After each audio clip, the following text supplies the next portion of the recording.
L'Iran ne capitulera jamais. Au matin du 28 février 2026, le Moyen-Orient a changé pour toujours. À 7 heures précises, heure locale, sous un soleil matinal éclatant, l'opération Fureur épique a commencé.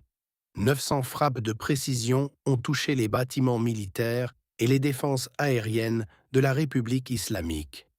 Mais l'événement le plus important s'est produit peu après. Une frappe conjointe des États-Unis et d'Israël a réussi à atteindre la résidence du guide suprême. Ali Khamenei était mort. À Washington, les dirigeants pensaient avoir déjà gagné. Leur plan était simple. Ils pensaient que si l'on tue le chef, le pays entier capitulera. Ce n'était pas qu'une simple supposition. Seulement 6 semaines plus tôt, en janvier 2026, l'Iran était rempli de colère. Il y avait des protestations massives et des milliers de personnes avaient été tuées par les forces de sécurité. L'Occident a supposé que cette faiblesse systémique provoquerait un soulèvement populaire. Ils se sont trompés.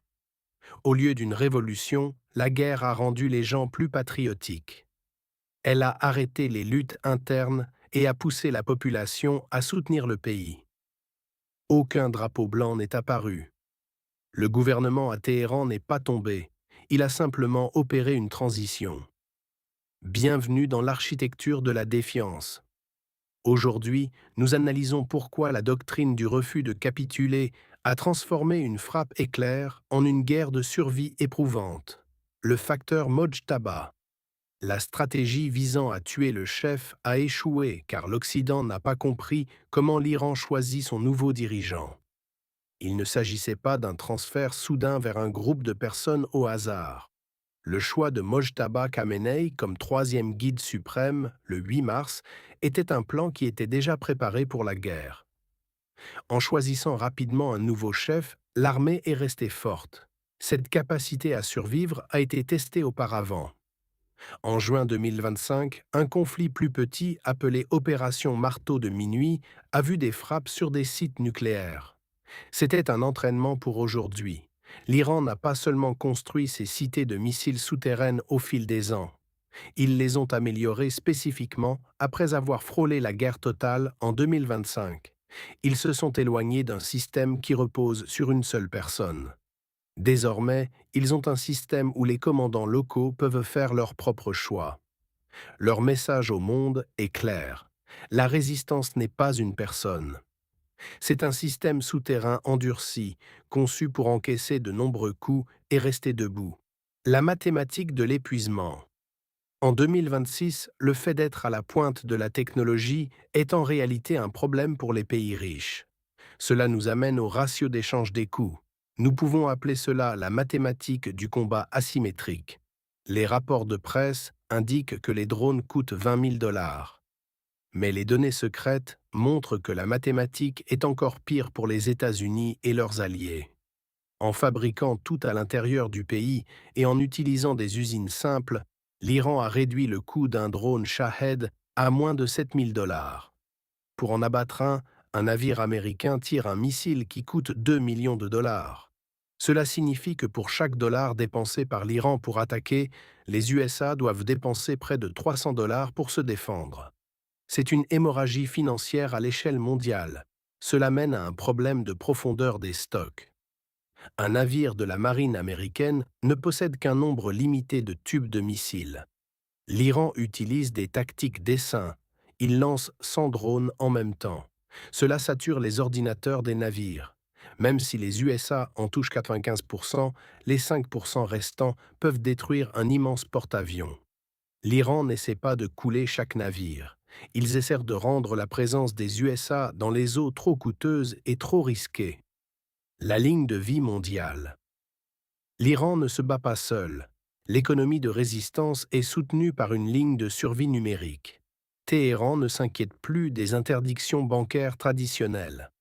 En utilisant des systèmes appelés mBridge et BRICS-Pay, l'Iran peut déplacer de l'argent via un registre numérique partagé avec la Chine et la Russie.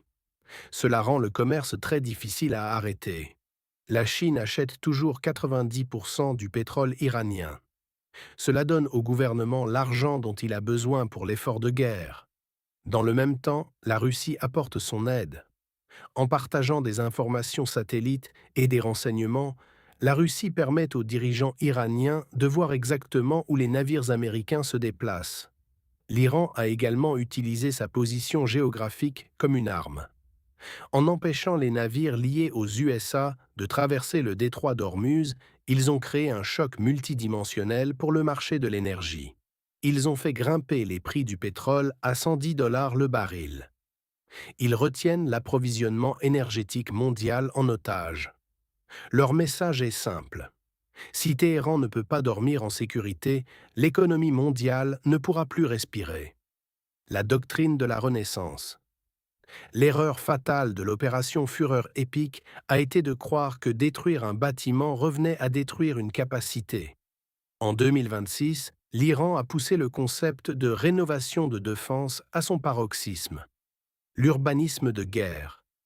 Chaque site militaire touché par les 900 frappes initiales n'est pas simplement reconstruit. Il est enterré plus profondément. Les ingénieurs utilisent du béton haute performance capable de résister aux bombes anti-bunkers les plus modernes. La rénovation industrielle. Au lieu de grands complexes industriels faciles à repérer par les satellites, le nouveau gouvernement de Mojtaba Khamenei a dispersé la production dans de petites unités urbaines rénovées et camouflées. Résilience des infrastructures. La rénovation ne concerne pas que l'armée. Pour maintenir le soutien populaire, Téhéran utilise les revenus pétroliers chinois pour restaurer immédiatement les ressauts d'électricité et d'eau touchés, prouvant à la population que l'État ne capitulera jamais. Ce n'est pas une simple reconstruction, c'est une mutation. Pour chaque bâtiment détruit, l'Iran érige une structure plus difficile à abattre la fois suivante. L'horloge interne. Au final, la guerre sera décidée par les populations à la maison. Aux États-Unis, les gens ne soutiennent pas la guerre. 60% de la population ne l'approuve pas. La raison n'est pas politique, c'est le coût de la vie. Avec la hausse des prix de l'essence et les élections qui approchent, la guerre est devenue un problème majeur pour le gouvernement. En Israël, la tension est encore plus forte. La guerre coûte 3 milliards de dollars chaque semaine. L'économie était déjà affaiblie par les guerres précédentes. Avec des villes sous des tirs de roquettes constants et des commerces fermés, le public se demande s'il peut continuer cette guerre éternellement. Téhéran parie que la tolérance politique à Washington et à Jérusalem se brisera bien avant que l'armée ne manque de drones bon marché. La persistance. Alors que nous entrons dans la 3e semaine de mars 2026, la réalité est claire. L'opération Fureur épique était un succès tactique, mais une erreur de calcul systémique. Les USA et Israël pensaient que l'Iran suivrait les règles normales de la guerre. Ils pensaient que tuer le chef mènerait à une reddition. Mais en choisissant Mojtaba Khamenei, en utilisant des armes peu coûteuses et un système monétaire numérique, l'Iran a construit un moyen de survivre. Le monde fait maintenant face à un choix difficile. Ils peuvent lancer une guerre terrestre massive qui coûtera des milliers de milliards de dollars. Ou bien ils peuvent chercher une issue diplomatique qui laisse le système iranien en place. En 2026, le choix de ne pas capituler n'est pas seulement une posture courageuse, c'est une véritable stratégie de survie. Et vous, qu'en pensez-vous? N'hésitez pas à laisser un commentaire.